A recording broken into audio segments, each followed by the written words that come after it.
Saya menjadi tahu tentang Nusantara, terus budaya, terutama budaya di Riau ini. Candi itu sebenarnya kalau untuk candi itu ternyata bukan cuma candi-candi itu di Jawa gitu, ternyata ada di Sumatera dengan bentuk yang berbeda. Even when you feel low, you can still go. Even when you feel slow, you can still go. Even when there's no hope, you can still go. I never answer to no, man, I still go. Go, go, go, go, go, go, go, go, go, go, go, go, yo, go, go, go. Hustle hard, hustle every single day. I'll be making moves till I'm buried in my grave.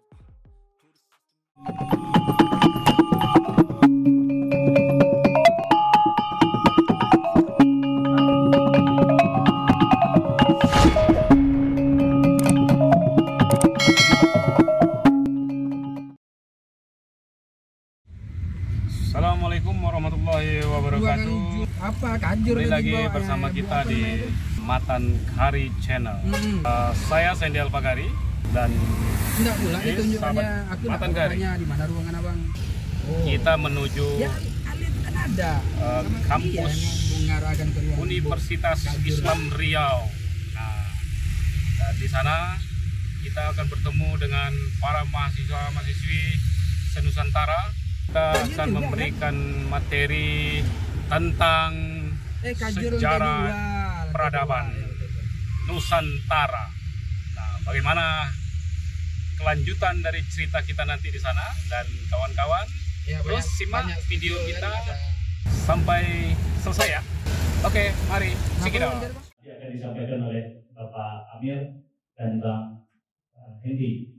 Kedua narasumber kita hari ini, mereka itu adalah pegiat budaya adat istiadat Riau. Tapi nanti materi kita akan membawa kita menembus batas administrasi. Nah, menembus batas administrasi, maksudnya batas administrasi tadi itu tidak hanya berbicara tentang mungkin provinsi Riau yang kita kenal hari ini, tapi juga mencakup wilayah lainnya. Mungkin di Sriwijaya, bentuk cagar budaya. Kebetulan Matankari itu konsentrasinya adalah pada cagar-cagar budaya yang ada di Sumatera wilayah tengah. Nah, jadi melalui channel ini salah satunya akan dihantarkan Anda ke sana. Silakan siapa pertanyaan. Kritisi itu maksudnya setahu saya seperti ini. Kenapa bisa seperti ini? Nanti Pak Amir akan mengungkapkannya.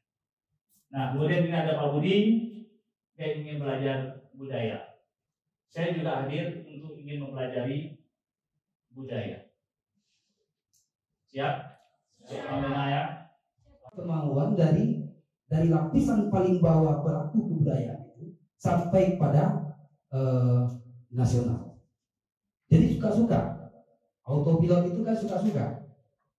2017 barulah ada payung hukum tentang kebudayaan. Kebudayaan satu-satunya jadi panglima untuk pembangunan nasional. Maka lahir DAPOKUD namanya, Data Pokok Kebudayaan. Di instansi yang sama, kementerian yang sama, Kementerian Pendidikan dan Kebudayaan, ada namanya DAPODIK, Data Pokok Pendidikan. Itu sejak awal data guru kita klik, misalnya data guru se-Indonesia sekian. Kalau di kebudayaan nggak ada, nggak jumpa itu data kesenian kita berapa, nggak ada. Data per tahunnya, data tergantung dinasnya, tergantung kementeriannya. Nggak ada data valid tentang itu. Maka kita mudah diadu domba tentang kebudayaannya.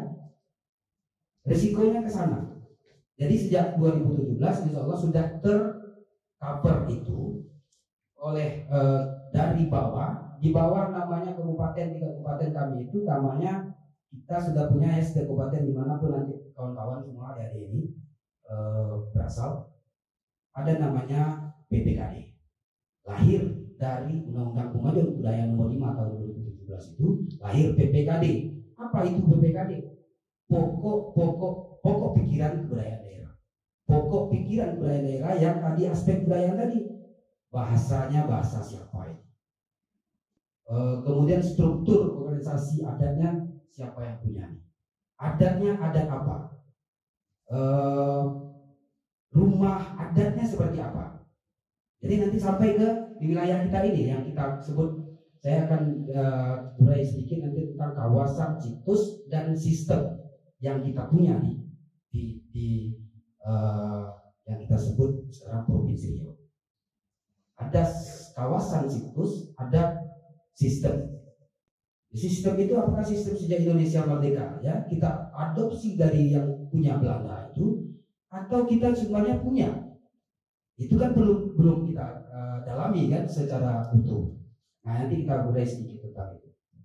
Kita kembali kepada tugas kita tadi, misalnya negara sudah punya PPKD setiap kabupaten kota, dan itu belum seluruh. Riau itu ada 12 kabupaten masih punya 7 PPKD, pokok pikiran kebudayaan. 5 lagi belum, 5 lagi sedang digesah. Penyebabnya adalah lambatnya pergerakan pemerintah daerah tingkat kabupaten untuk menggesah itu, karena mungkin lebih senang membangun itu tanpa ada acuan itu, bisa suka-suka berdasarkan anggaran APBD-nya bisa dilakukan dengan juknis yang lama.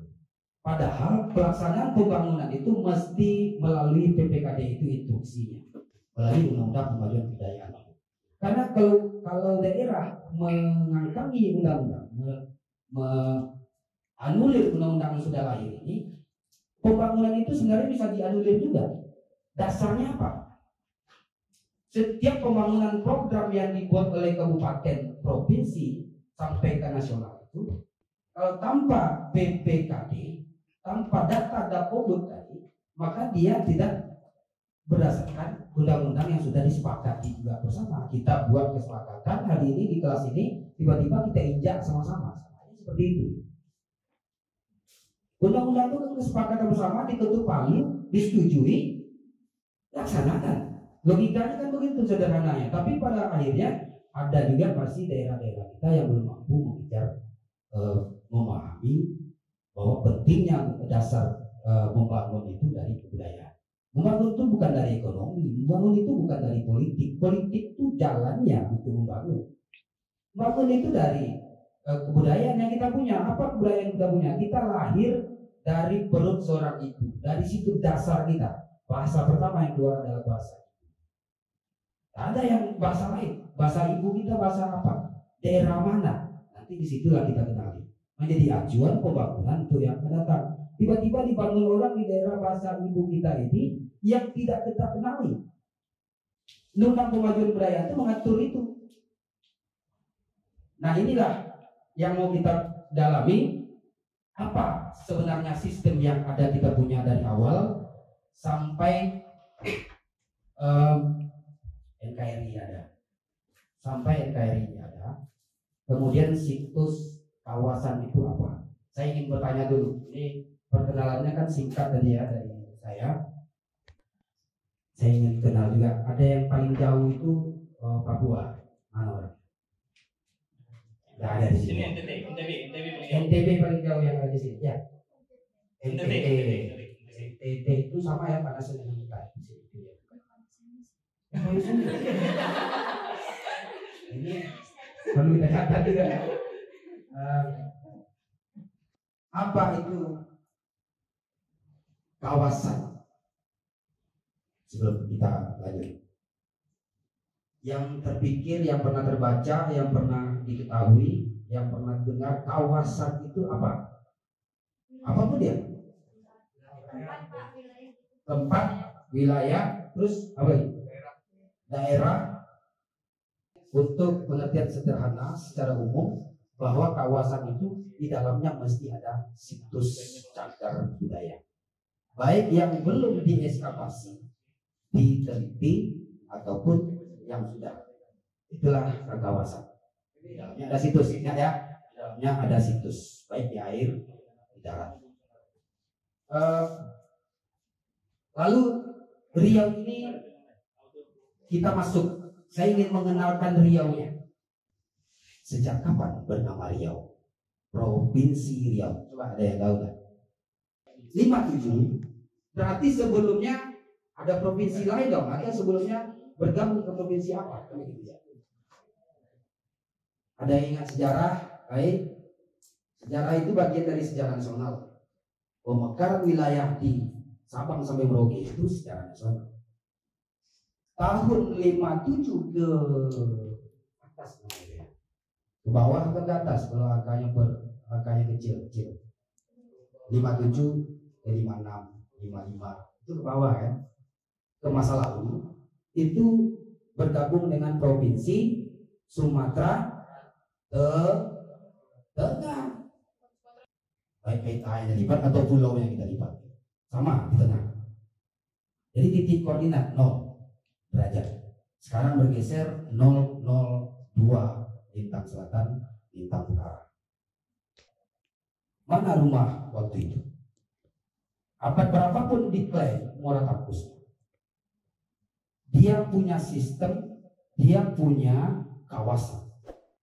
Dia punya sistem, dia punya kawasan. Kawasannya adalah radius 125 hektar kelilingnya, itu zona inti. Kalau di cagar budaya itu kita sebut zona inti. Tapi zona inti diperkecil lagi oleh BPJB kita, Balai Pelestarian Cagar Budaya, yang menaungi 4 provinsi yang ada di Batu Sangkar, Provinsi Sumatera Barat, provinsi dia tangani. Itu zona intinya diperkecil lagi. 125 hektar itu zona inti. Ada tanggul kuno.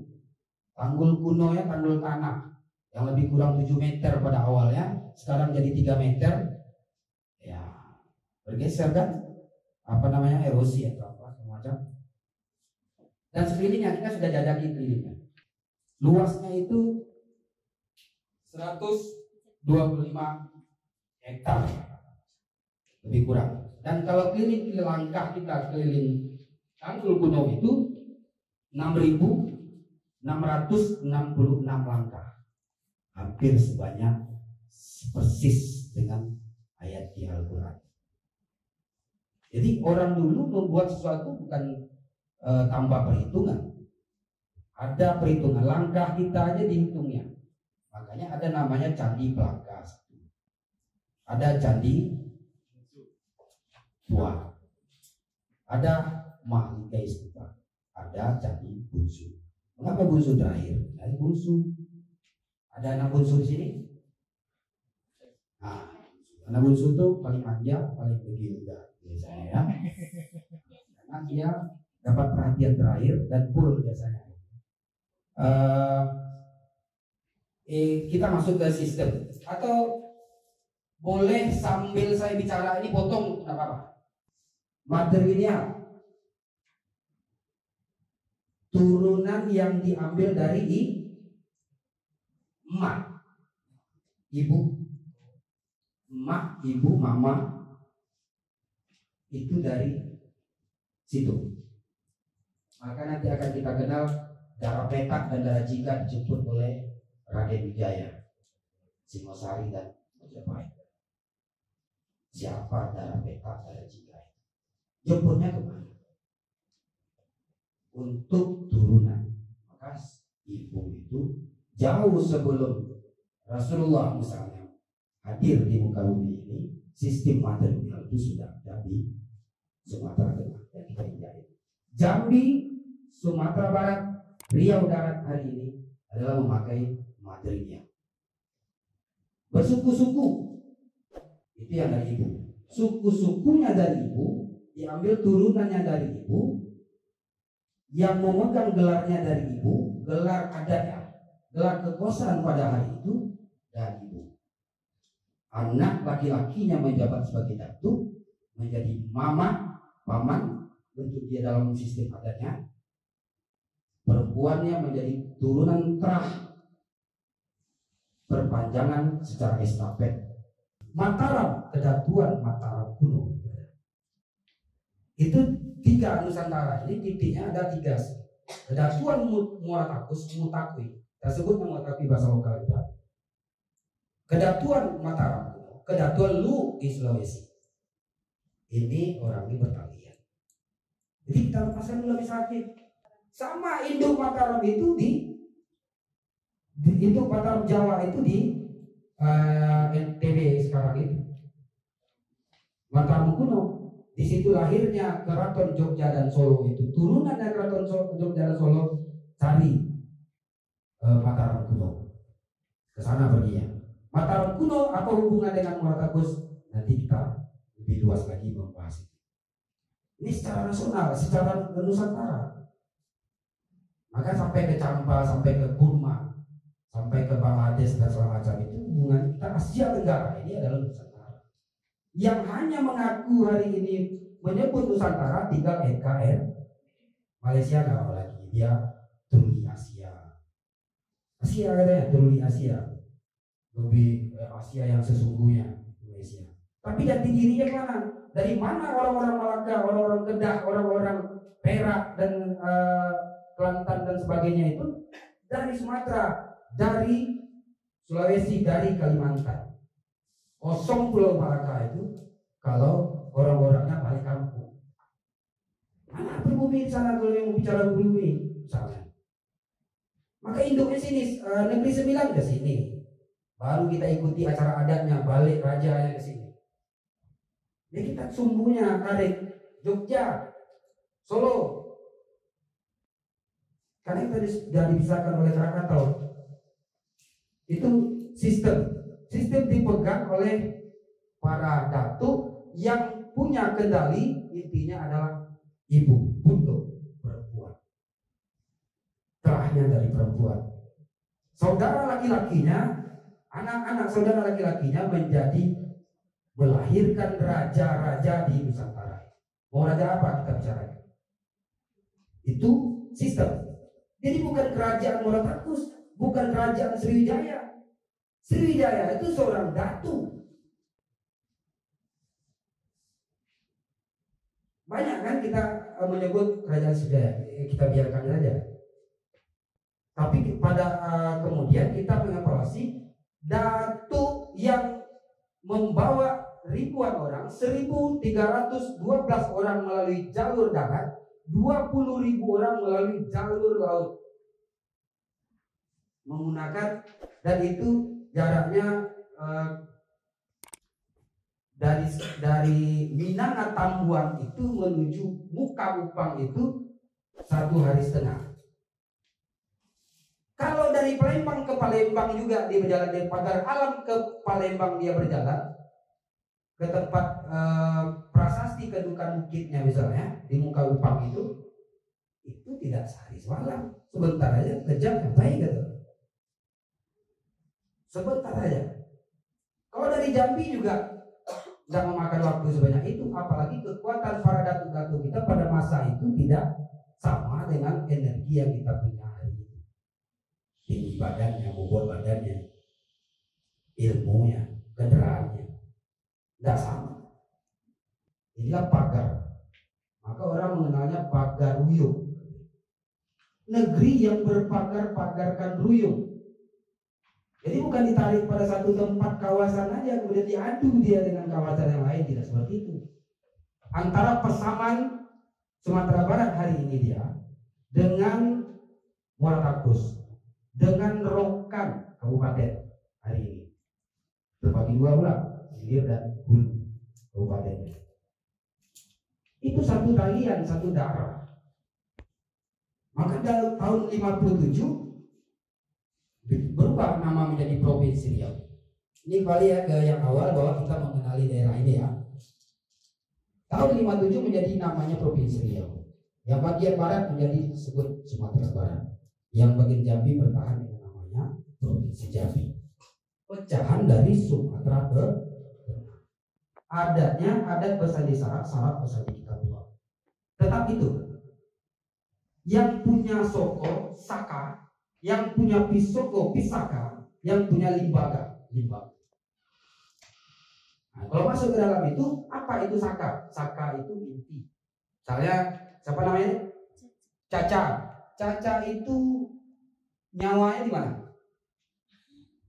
Nggak tahu. Di dalam batang tubuh Caca ini ada ruh, ada nyawa. Tapi nggak kelihatan. Coba Saka, Pisaka, Limbaga tadi yang saya sebut tadi itu satu kesatuan, satu paket.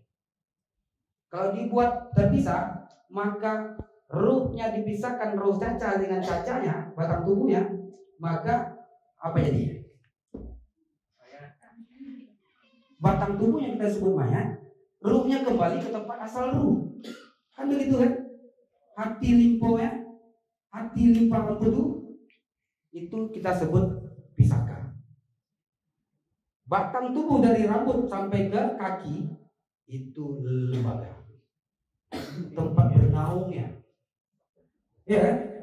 Coba kita pisahkan, hancur. Itu sistem. Apa yang dipaparkan oleh abang atau bapak kita Amirullah tentang sejarah kawasan atau sistem yang ada di Sumatera Tengah dan itu Riau, Provinsi Riau sekarang ini. Nah, mungkin kawan-kawan semuanya banyak pertanyaan, bahkan mungkin ini semacam apa ya, semacam pengetahuan yang anti mainstream. Mungkin yang kawan-kawan baca selama ini, yang kawan-kawan ketahui selama ini tentang persoalan sejarah yang ada di Nusantara Indonesia sekarang ini sangat berbeda apa yang kawan-kawan tangkap. Bahkan bukan hanya kawan-kawan saja, orang-orang yang ada di Provinsi Riau sendiri pun juga terkaget. Karena apa? Kita di Matankari ini, kita persiapan sudah lama. Baru beberapa tahun ini kita baru muncul ke pembukaan. Pembukaan itu membongkar persoalan sejarah-sejarah yang memang sudah dikaburkan. Bukan lagi semenjak ada NKRI, tapi semenjak masa kolonial ada masuk ke Nusantara. Bahwa kita dikecilkan, bahwa kita dikerdilkan, dianggap kita bangsa kita ini adalah bangsa bodoh. Indonesia, tidak dengan kita mengecilkan diri. Ternyata bangsa kita ini luar biasa. Dari Nusantara ini penyebarannya 3/4 permukaan bumi itu ada bangsa kita. Luar biasa tidak? Nah, dan kita sebagai rumah di Matankari, kita akan bongkar. Meskipun lawan kita akan banyak, karena kita membongkar kebenarannya. Seperti Surat Merah, dia berani membongkar sebuah kebenaran. Lawannya pasti banyak kan? Nah, artinya pada hari ini apa yang dipaparkan oleh Bapak Amirullah tadi itu sejarahnya jauh, bahkan sebelum Masehi malah yang dibongkar itu. Untuk di wilayah Nusantara ini tidak akan habis sampai ke Muhammad, sampai kita hari ini. Nah, keterkaitannya dan uniknya Nusantara itu yang masih kekeh hari ini, yang masih utuh hari ini, yaitu Indonesia. Indonesia masih utuh. Yang dulu Nusantara itu kan bukan hanya Indonesia, sangat luas sekali.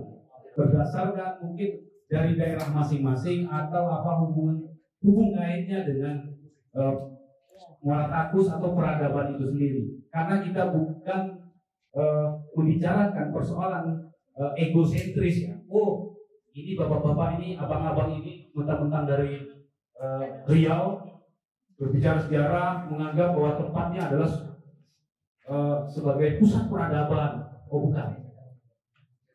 Ketertarikan ini karena apa? Uniknya kita ini yang seperti disampaikan oleh Om Pilih kemarin di Muara Takus itu adalah kebinekaan itu sendiri, bahwa kita berbeda-beda, agama saja berbeda-beda, betul? Apa agamanya? Katolik. Nah, artinya apa? Kitabnya juga kitab bulog kan? Yang Islam pun juga mempercayai kitab Katolik, Kristen. Artinya apa? Dari agama saja sudah berbeda-beda, tapi kita tak satu jua. Apalagi ada budayanya, itu pengembangan. Tapi kita tak satu jua, Bhinneka Tunggal Ika, seperti yang sampaikan Upini kemarin. Nah, hari ini mungkin kemarin kawan-kawan banyak pertanyaan yang tidak sempat untuk dilontarkan kepada Omku kemarin di Muara Takus, kepada narasumber kita di Muara Takus. Hari ini mungkin kawan-kawan bisa langsung. Artinya ya kita cair saja. Karena sejarah ini tidak bisa terlalu tegang kita. Apa yang kawan-kawan tidak tahu atau penasaran atau bagaimana, ya silahkan tanya nanti. Yang bisa kita jawab, kita jawab. Nanti kalau untuk detailnya nanti, pertanyaan-pertanyaan kawan mungkin ada yang tidak terjawab, nanti kawan-kawan bisa juga, karena ada di channel Makan Kari tadi itu, Makan Kari channel itu, kita mengupas sejarah Nusantara. Bukan hanya sejarah Riau, tapi sejarah Nusantara. Oke, kira-kira sudah siap untuk berikan pertanyaan? Lanjut dulu, ini belum kumpul semua. Oke. Nanti dibacakan. Tidak apa-apa, artinya nanti juga spontan pun tidak apa-apa. Harus dicatat pun juga tidak. Yang mungkin teringat yang aku lupa catat tidak apa-apa pertanyaannya. Nah ini saya yakin nanti artinya apa? Kawan-kawan dari berbagai yang daerah di Indonesia, di Nusantara ini yang sudah berkumpul di Riau, dan itu atas pilihan tempat itu adalah berdasarkan pilihan sendiri. Nah, saya pikir kawan-kawan sangat beruntung sekali memilih tempat itu di PMM ya, di Riau, di UIN. Artinya apa? Kawan-kawan, ada hal baru tentang soal sejarah yang kawan-kawan bawa pulang. Nanti di sana bisa kawan-kawan diskusikan juga, baik di kampus atau di rumah atau dengan kawan-kawan di sana. Oke. Pertanyaan boleh sedikit boleh? Boleh sekarang. Padang sama Pekanbaru masih satu data kok? Satu darat. Iya, satu datu itu ya? Iya. Satu datu. Iya. Sumatera Barat itu sekarang namanya Sumatera Barat. Ibu kota provinsinya Padang. Sekarang Riau nama provinsinya, Pekanbaru ibu kotanya. Itu sekarang. Kalau dulu itu Sumatera Tengah. Artinya masih satu. Masih satu. Itu Sumatera Tengah itu. Berarti masih satu daerah kan? Satu. Nah, makanya kita Sumatera sampai Jawa sebelum terpecah pun kita satu. Sekarang kita melihat peta itu kan sudah terpisah-pisah. Dulu itu kita satu. Siapa tahu hari ini kawan-kawan sebagai PMM, besok mungkin ada pertukaran mahasiswa antar negara. Itu ada kan? Ada kan Pak? Ada. Nah, artinya apa? Kawan-kawan besok seandainya ikut bisa menyampaikan sedikit tentang Nusantaranya. Persoalan candi tadi, candi itu kalau dikatakan di Riau karena satu, sepanjang Sumatera,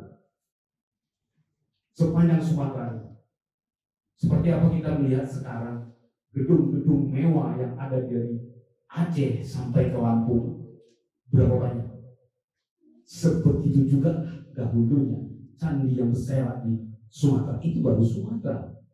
Jawa, Sulawesi, Kalimantan, Papua, bahkan se-Nusantara, se-Asia Tenggara sekarang. Nah, kalau pertanyaan, di Riau yang kelihatan ya memang satu. Ya segitulah yang kalian lihat. Mungkin ekspektasi kalian akan, pasti di luar. Lihat Borobudur, wow. Tapi lihat Protagus ya, bangunannya ini aja ya gitu. Itu fisiknya di kalian. Baru itu pasti tidak ada yang mengira abad 12, abad ke-7, abad ke-6, abad ke-4.